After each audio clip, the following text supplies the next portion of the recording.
Alors, on continue. C'est un marathon, mais en fait, c'est passionnant. Je prends beaucoup de plaisir à cet après-midi d'animation tous les grands débats, les grands enjeux de l'entreprise familiale pour notre première édition du Family and Business Forum.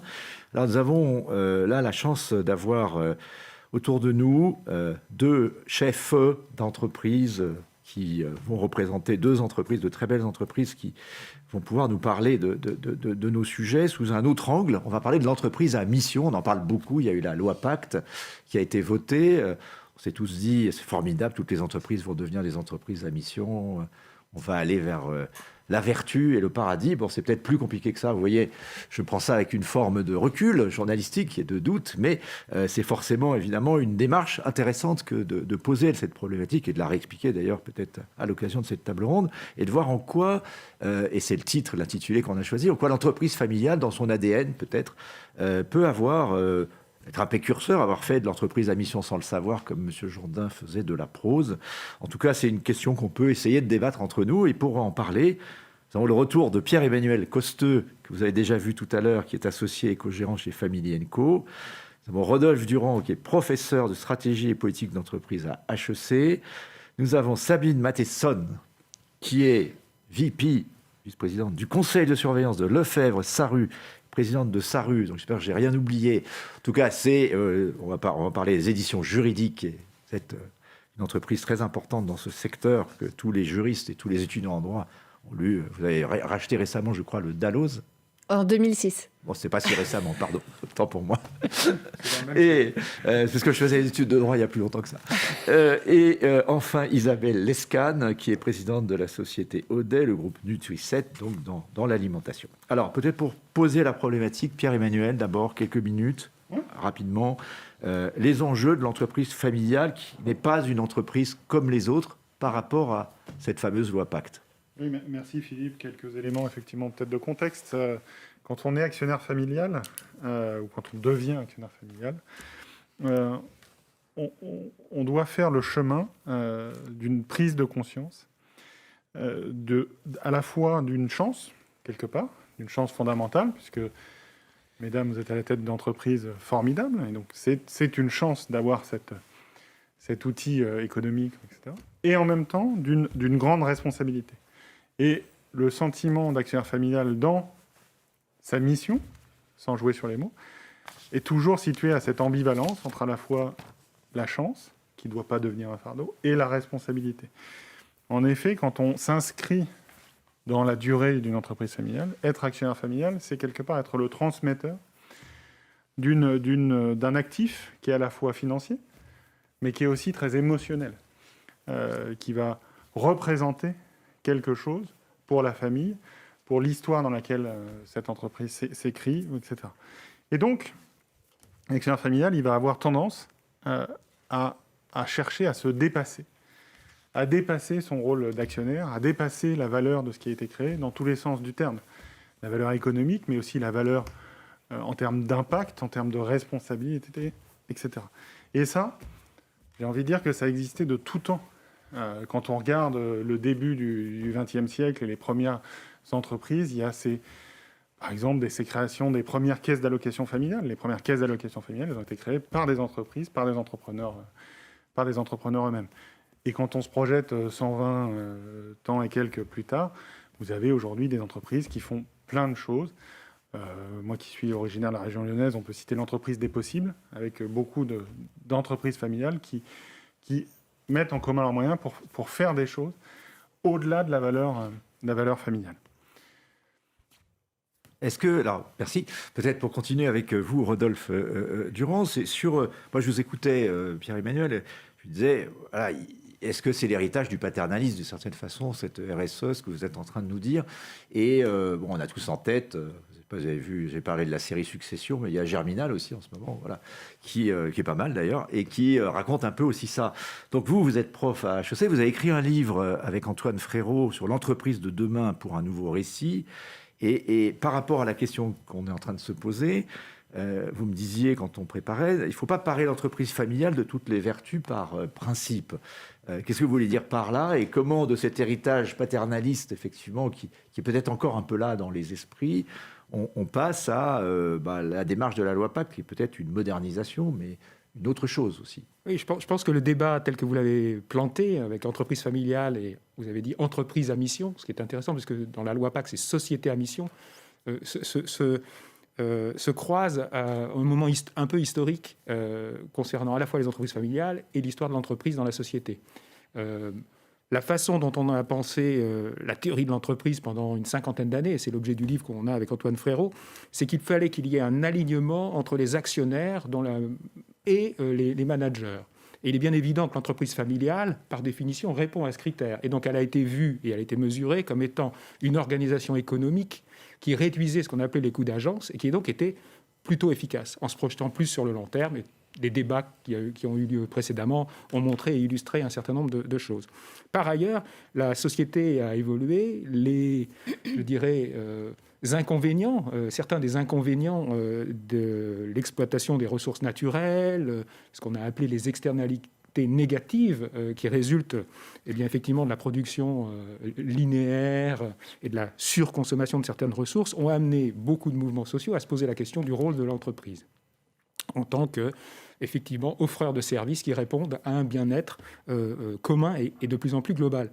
Et donc, on s'est retrouvé là, entre la décennie, on va dire, après la crise de 2008 et puis l'avant-Covid, dans une décennie qu'on appelle pivot, où justement on réinterroge le rôle de l'entreprise dans la société, à l'aune de ce modèle purement actionnarial où il y avait alignement entre les actionnaires et les managers, et puis de l'autre, effectivement, la redéfinition des bienfaits de ce que peut être l'entreprise. Et la loi Pacte est exactement à l'intersection de cette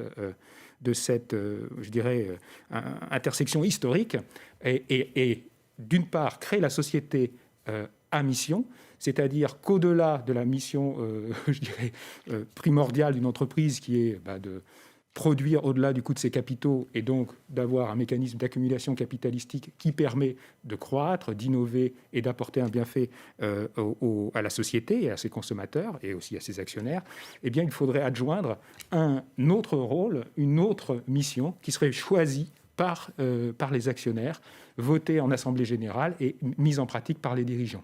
Et là, bien évidemment, en miroir, revient l'entreprise familiale, dont il ne faut pas parler de toutes les vertus, parce que quand bien même il pourrait y avoir un alignement entre effectivement les actionnaires de la famille et puis les autres, qui souvent sont aussi dans les entreprises familiales, et les dirigeants qui peuvent être de la famille, mais aussi au-delà, eh bien, il peut aussi y avoir des dissensions. Vous avez cité la série Succession ou le dernier film de Gucci, sur Gucci. Bon, là, on est un peu dans l'excès. Hein. Voilà, non, mais complètement dans l'excès, parce que je veux dire, il peut y avoir aussi des... Voilà. Mais ce qui est important, c'est qu'elle revient en ayant justement cette portée historique, la prise en compte de son territoire, de ses parties prenantes, parce que par nature, elle est plus proche de ses consommateurs, de ses fournisseurs, de ses chaînes de valeur. Et donc, il y a cet alignement. Donc, il y a cet effet miroir. Est-ce que la première des missions, finalement, et la première chose qu'on peut reconnaître à l'entreprise familiale, qui est une vertu, pour le coup, c'est sa volonté de pérennité, de durée. Et finalement... Son ADN principal, c'est, a priori, on en a beaucoup parlé déjà, de se transmettre. Absolument, je pense que ça va être illustré par vos témoignages, mais effectivement, la caractérisation de l'entreprise familiale, au-delà de l'actionnariat, c'est effectivement la transmission générationnelle, ça veut dire la socialisation de la famille, des enfants et des cousins, etc., à l'intérieur de l'activité économique, le positionnement et le cheminement psychologique de chacun d'entre eux par rapport à ce que représente la valeur monétaire, par rapport à ce que représentent les produits eux-mêmes dans leurs différents impacts, et donc parfois une adhésion, parfois un éloignement qui ensuite devient une adhésion, et donc tout un cheminement psychologique qui fait que l'actionnaire retrouve toute sa vertu qui avait été éliminée, par la théorie de l'agence ou la théorie friedmanienne, dont on considérait que l'actionnaire était propriétaire de l'entreprise, maximiser l'intérêt de l'entreprise, c'était maximiser l'intérêt de l'actionnaire, et maximiser l'intérêt de l'actionnaire, maximiser l'intérêt de l'entreprise. Or, tout ce débat qui s'est ouvert depuis une dizaine d'années, c'est de revenir à la définition juridique. Les actionnaires ne sont pas propriétaires de l'entreprise, ils sont propriétaires d'actions. Et la société, c'est-à-dire la définition juridique de ce qu'est l'entreprise, je pense que je suis en terrain connu, que l'entreprise en tant que telle doit se déterminer par rapport à ses objectifs. Et une des finalités, in fine, est le profit, mais la valeur, l'intérêt social de l'entreprise n'est pas la maximisation du profit en tant que... C'est pas l'art pour l'art, c'est pas le profit pour le profit. Merci. Business of business is business, la phrase de Friedman. Absolument. il faut la réexaminer. C'est le principe de la loi Pacte, absolument. Exactement. Merci cher professeur, d'avoir replacé le débat à cette hauteur. Alors, peut-être pour en parler maintenant avec nos deux grands témoins, Isabelle Lescane, peut-être avec vous. Donc, d'abord, il faudrait que vous nous expliquiez du point de vue du groupe Nutri7, puisque ce que vous faites est assez aligné avec cette problématique du long terme, et nous dire deux mots. Et quand on a discuté tous les deux pour préparer, vous avez dit non, nous, on n'est pas une entreprise à mission. Mais ça ne veut pas dire que vous ne prenez pas cette question-là en considération. Tout à fait. Donc, juste 2 mots par rapport au groupe Nutri7. Donc, c'est une société qui a été créée par mon mari il y a à peu près 35 ans maintenant, avec un objectif très particulier qui était celui de nourrir les enfants, c'est-à-dire proposer pour les acteurs de l'aide humanitaire des produits de traitement de la malnutrition des jeunes enfants, enfin, particulièrement des jeunes enfants et également des personnes vulnérables. Qui déjà était un objet social, je vais dire, prenant en compte très impliqué. Les parties prenantes tout à fait, très impliquées. Engagées. Donc, c'est posé effectivement la question de la pérennité de l'entreprise, donc une entreprise 100% familiale. C'est posé il y a à peu près 20 ans la question de la pérennité de l'entreprise en disant techniquement, d'un point de vue actionnarial, d'un point de vue titre, on peut organiser les transmissions, mais finalement, ce qui nous inquiétait, c'est de dire mais comment est-ce qu'on peut faire perdurer le mandat de cette entreprise avec une activité très particulière. Donc, se pose très rapidement, et comme on le dit depuis le début de cet après-midi, la question de la pérennité, la question du long terme, et de se dire on s'est battu pour ça, comment on fait pour que ça continue demain, quelle que soit la personne qui sera à la direction de l'entreprise. C'est-à-dire, si le dirigeant n'est plus un dirigeant familial, qu'est-ce qu'on peut mettre en place pour que finalement la finalité de l'entreprise perdure. Donc ça a été notre point de départ. Voilà. Et alors, qu'est-ce que vous avez apporté comme réponse ? Je crois que vous avez donc déjà commencé la succession, puisque vous disiez vous êtes retiré de l'entreprise. Il y a 2 ans maintenant. Voilà, donc comment s'organise la nouvelle gouvernance et comment vous arrivez à transmettre vous parliez d'un objet social étendu. Vous êtes sur cette démarche-là qui est une... Tout à fait. Donc la transmission à la 2e génération s'est faite il y a 2 ans maintenant, avec un président qui est resté le même, donc qui est toujours le fondateur, donc ce qui permet d'avoir quand même un élément de pérennité ou de continuité qui est assez intéressant. Donc transmission aux enfants aînés, en l'occurrence la direction générale aux enfants aînés. Néanmoins, on a quand même constitué un cadre de fonctionnement qui nous permettait de nous préparer comme si la direction n'avait pas été familiale. Donc la proposition nous a été apportée par l'École des Mines, la chaire théorie de l'entreprise qui est animée, on va dire, par Armand Hatchuel et Blanche Ségrestin notamment, et Kevin Levillain, qui sont des gens qui avaient réfléchi au sujet, justement, à qui appartient l'entreprise avec les Bernardins. Et leur proposition, c'est de te dire, mais il faut peut-être re-questionner l'affectio societatis, repartir sur les fondamentaux de l'entreprise, comprendre à quoi finalement l'entreprise sert, puisqu'on est arrivé à une limite dans la financiarisation de l'entreprise et que finalement l'entreprise a perdu son sens quelque part. Donc ces discussions ont eu lieu en 2012, à peu près 2013, et leur proposition, c'était de dire, mais réimplantons au cœur de l'entreprise sa finalité, par une modification des statuts qui viserait à enrichir l'objet social d'un objet social étendu qui viendrait confirmer à quoi sert cette entreprise. Donc on s'est approprié... Ça, c'était en 2012. Ça, c'était en 2012-2013. Donc on s'est approprié cette proposition. 5 ans ou 6 ans avant la loi Pacte. Oui, tout à fait. Et qu'est-ce que vous, du coup, pardon, continuez, mais du coup, vous avez l'impression d'avoir été, pour répondre à la question, précurseur de la démarche, ou en fait, vous la considérez comme... pas forcément la bonne, en tout cas pour vous, comme réponse. La loi Pacte, vous voulez dire l'entreprise à mission ? Disons que le sujet est exactement le même, c'est-à-dire comment repositionner au cœur de l'entreprise sa finalité. Qu'on l'appelle objet social étendu, qu'on l'appelle raison d'être, qu'on l'appelle autrement, peu importe. C'est la même chose. Ce qui est important... Mais c'est quand même un acte juridique que vous avez fait. Ce qui est particulier dans la loi Pacte, c'est l'idée d'écrire dans les statuts... Voilà. Ce qui n'était, quand on prenait la logique friedmanienne, n'était pas là, ce que disait et ça, on l'a fait. Donc ça, vous l'avez anticipé d'une certaine façon. Donc on a transformé nos statuts en 2015. On a créé tout un mécanisme avec la création d'un comité, d'une commission qui vient regarder une fois par an la performance de l'entreprise par rapport à son objet social étendu, pas par rapport à autre chose. Ils ne regardent pas les comptes, on ne leur demande pas de regarder les comptes. C'est un comité indépendant, finalement. Et complètement indépendant, complètement différent de des écoles actuelles qui visent à avoir les parties prenantes à l'intérieur de ce comité, puisque nous, on a fait le choix de n'avoir aucun actionnaire, aucun salarié, aucun fournisseur, aucune partie prenante, de façon à avoir des gens qui apportent leur regard de façon tout à fait neutre par rapport à justement cette performance. Après, c'est un parti pris. Hein.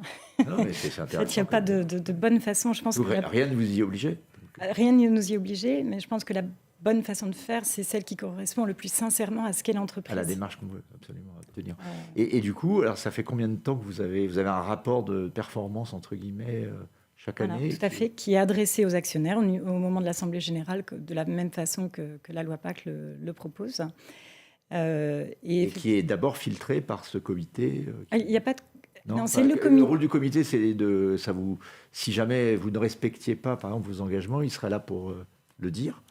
Ça serait public, il m'appelle, il dit dans la tribune, Tricet ne fait pas ce qu'il a dit. Le comité, les membres du comité sont nommés par les actionnaires, par l'Assemblée générale.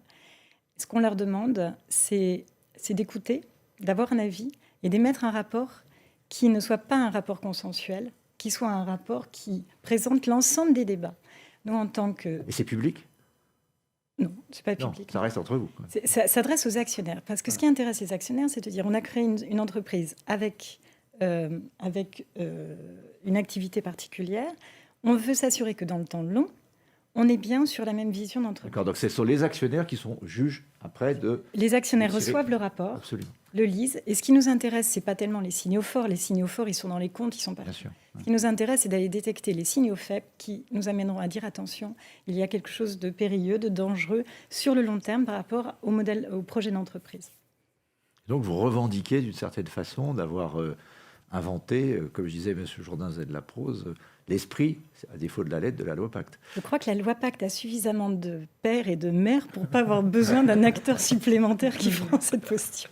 Alors, Sabine Mattesson, donc peut-être pareil, vous pourriez nous présenter votre situation particulière, ce que vous m'expliquiez sur l'histoire de cette fusion entre Francis Lefebvre et...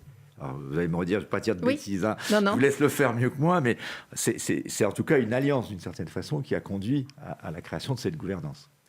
Oui, tout à fait. C'est une alliance qui a été faite en 1999 de deux familles, la famille Lefebvre et puis la famille que je représente, Sarru, dont les fondateurs, disons mes grands-parents, ont fondé les éditions législatives. Voilà, bien connu aussi de tous les étudiants. Donc. Oui, mais c'est moins une marque très forte. Oui, mais quand même. Mais d'ailleurs, aujourd'hui, ce sont les éditions Lefebvre Dalloz en France, et c'est devenu un groupe européen. Numéro 1 en France. Numéro 1 en France, oui. La marque maintenant, Ombrelle en France, est Lefebvre Dalloz. Plus d'édition législative, mais le dictionnaire permanent qui est son produit.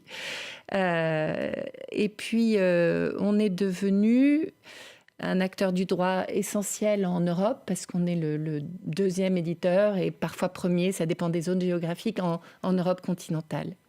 Voilà. Et on s'est associé d'une manière défensive, parce qu'on a des gros concurrents, des grands groupes internationaux, et puis aussi parce qu'on partageait des valeurs. Il y avait une entente, une opportunité capitalistique et une compatibilité. Et d'ailleurs, ça fait 22 ans.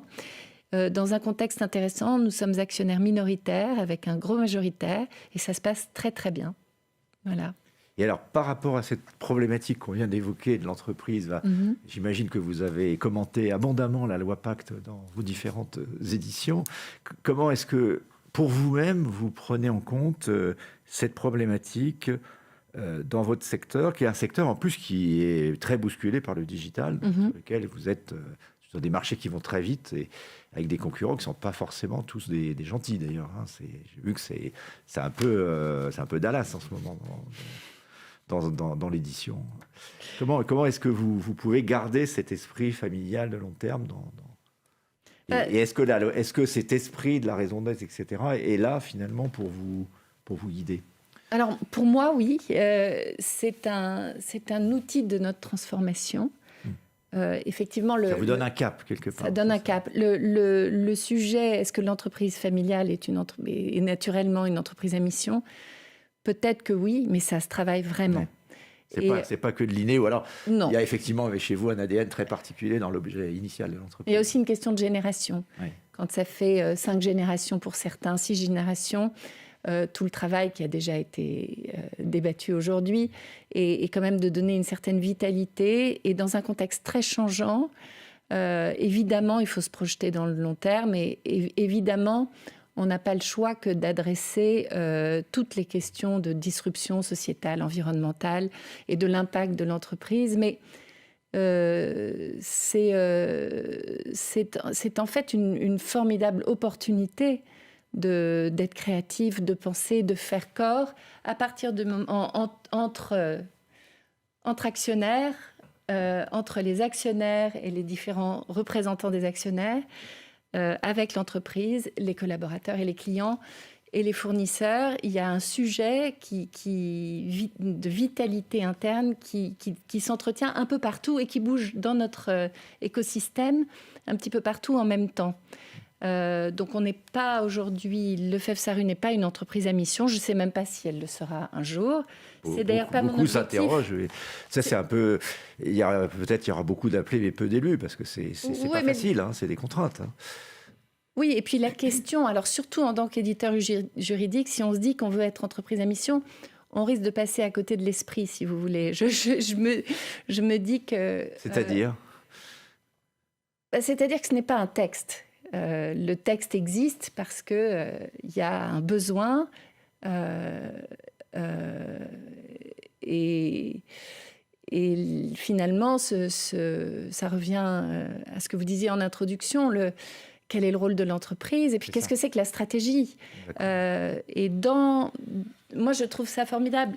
En tant qu'administratrice non opérationnelle et représentante d'actionnaires minoritaires, je suis extrêmement libérée aussi dans mon rôle parce que finalement, je pense qu'avec ce sujet-là, on ne parle que de stratégie long terme et de pérennité. Mais ça exige qu'on travaille les différents cercles concentriques.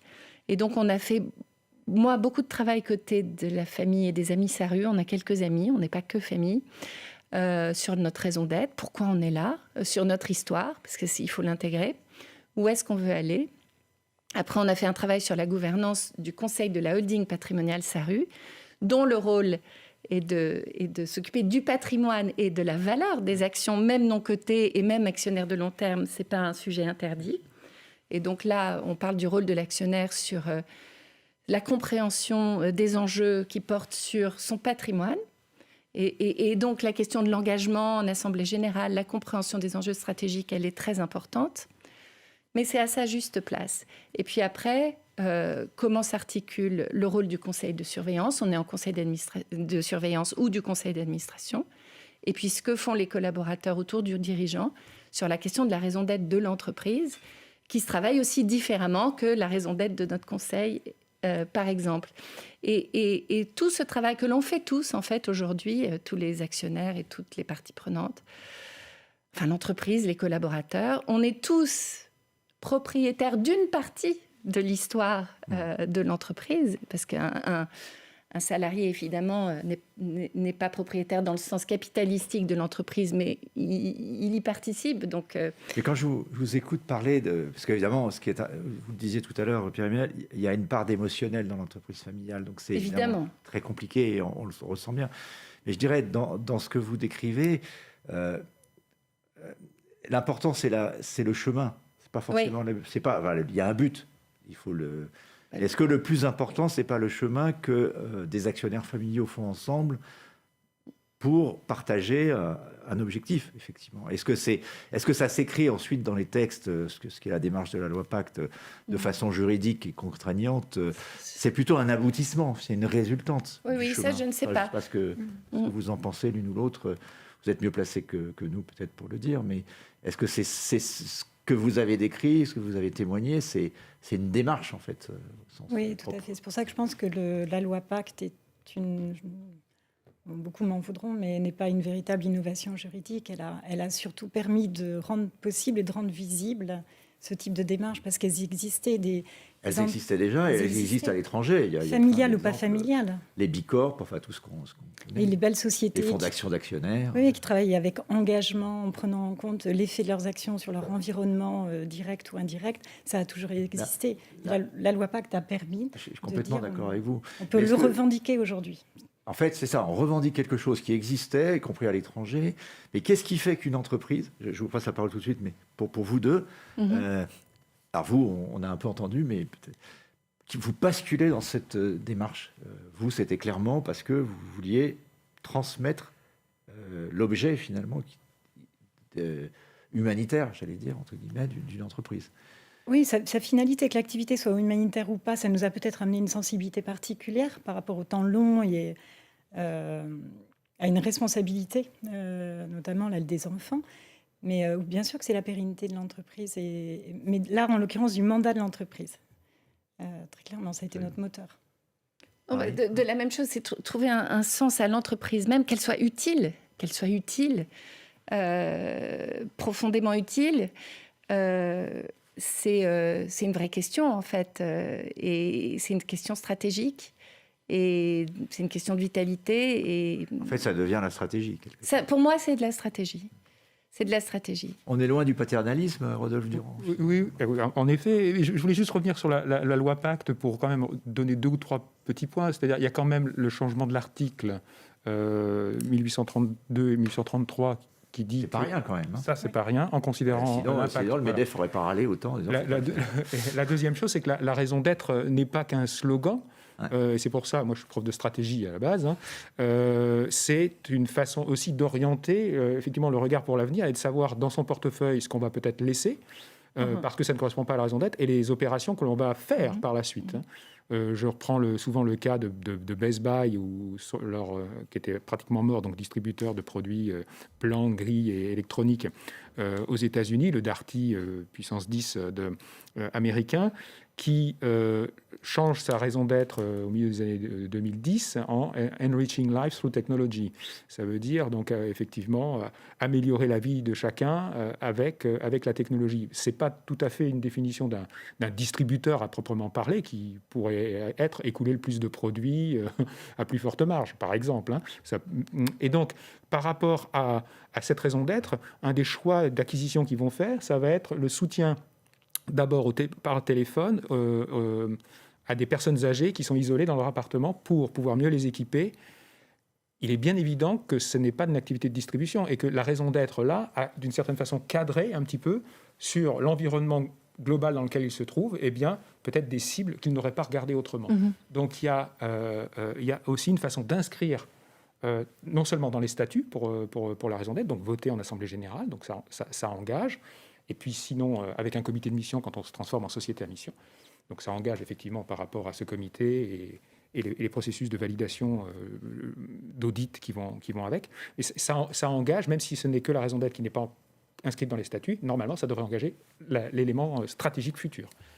Isabelle Lescane. Oui, je voudrais juste ajouter, si vous permettez, compléter bien sûr, c'est de dire, effectivement, ça n'est pas qu'un élément...